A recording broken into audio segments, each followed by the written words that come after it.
I don't know what happened with this general. There is still a problem, and I would perhaps like him to make a mea culpa if he was sent, and to understand that this is not the right mission. Greetings everybody, I hope you're doing well, and it's a pleasure to have you here. So IBRAHIM Traoré has finally responded to Michael Langley, who accused him of using country's gold reserves for his personal gain. That was a very serious allegation and designed to damage the image of a young African leader who is challenging Western control. But here is the truth. Traoré is not stealing gold. He is reclaiming it for his people. In his interview in Moscow, he didn't just defend himself, he exposed the hypocrisy of the West. Let's break down that powerful response. Regarding the comments made by the AFRICOM commander before the US Senate, your government responded firmly, denouncing unfounded accusations about Burkina Faso's sovereign choices. What do you say to those, especially in Washington, who continue to question the legitimacy of your current partnerships, particularly with Russia? And how do you intend to defend the image of Burkina Faso on the international stage in the face of this kind of rhetoric? In any case, we are free to establish relations with whomever we choose. That's what independence means. So on that point, they can continue to think whatever they want. We will go wherever we want, as long as this partnership can, in any case, be mutually beneficial for both parties. As for those remarks, as you mentioned, we have protested through the Ministry of Foreign Affairs. That's one thing, but I don't know what happened with this general. There is still a problem, and I would perhaps like him to make a mea culpa if he was sent, and to understand that this is not the right mission. If he was misled, well, he should say so publicly before the Senate that he was mistaken, or if it was ill-intentioned, well, we will confront him as necessary, because everything he said is a lie. And it's really shameful to see an adult lie, to see an adult, a general officer of a great army lie. It's very serious. First, he talked about Burkina's gold, which is supposedly what we use to protect ourselves and all that. First of all, it's Burkina's gold, it's not his gold. That's the first thing. What business is it of his? It's none of his business. It's Burkina, it's Burkina's gold, it doesn't concern him. Secondly, he's lying, because Burkina never had any gold reserves until we came along. We are the ones who started setting aside gold in the treasury of Burkina Faso. Otherwise, there wasn't a single gram of gold reserves in Burkina. So that means he's lying again.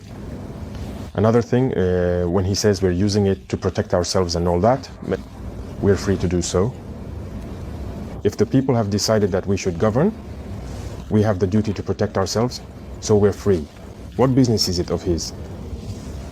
And the part that hurt me the most, not because he's a general or because he's American or anything like that, but because he's black.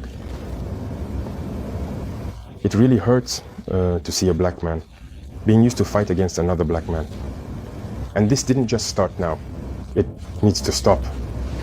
You see, it's very dangerous. Even say they're influenced by Russia. Everything that happens, it's Russia. Why do they have their eyes closed like that? So Africans aren't capable of developing anything. Africans aren't capable of inventing, innovating, or taking initiatives. That's what we're fighting against. And look at their speeches. Look at their speeches. Even the French president, always in his speeches, says that young Africans are influenced by Russia. It said, and if you listen to Western media, they spend all their time lying. And look today, the AES, which is a model that's starting to take shape, they can't go a single day without talking about Burkina or the AES. It's impossible for them. And every time they try to spread information, to divide, to manipulate the youth. But it doesn't work anymore. I think people are aware enough. Now people have their eyes open. Through communication, they manage to rewrite history. And as for African history, they schemed everything to spread lies. As a result, some young Africans don't even know the history of Africa or what Africa has accomplished. Some don't even know that our grandparents fought, were put on the front lines as cannon fodder, and when they returned, they were killed like animals. Do people know that when France tested its first atomic bomb, it was black soldiers they placed nearby in the blast radius to see what would happen? Let's bring out the archives.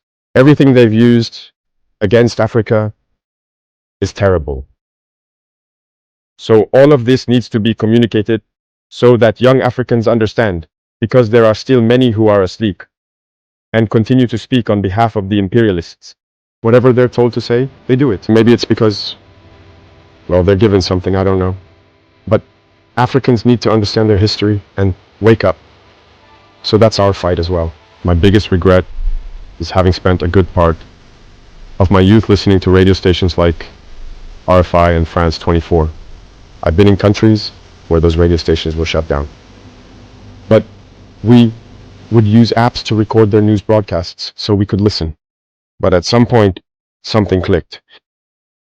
I started to realize that they were conditioning our minds to accept what they wanted. It's their narrative that they want us to learn. And since then, I've started to see things for what they are. And I understood that what they're doing is very dangerous. And today, more than ever, I realize that they have conditioned the minds, especially of Africans. So, you can play a big role in... Stay focused.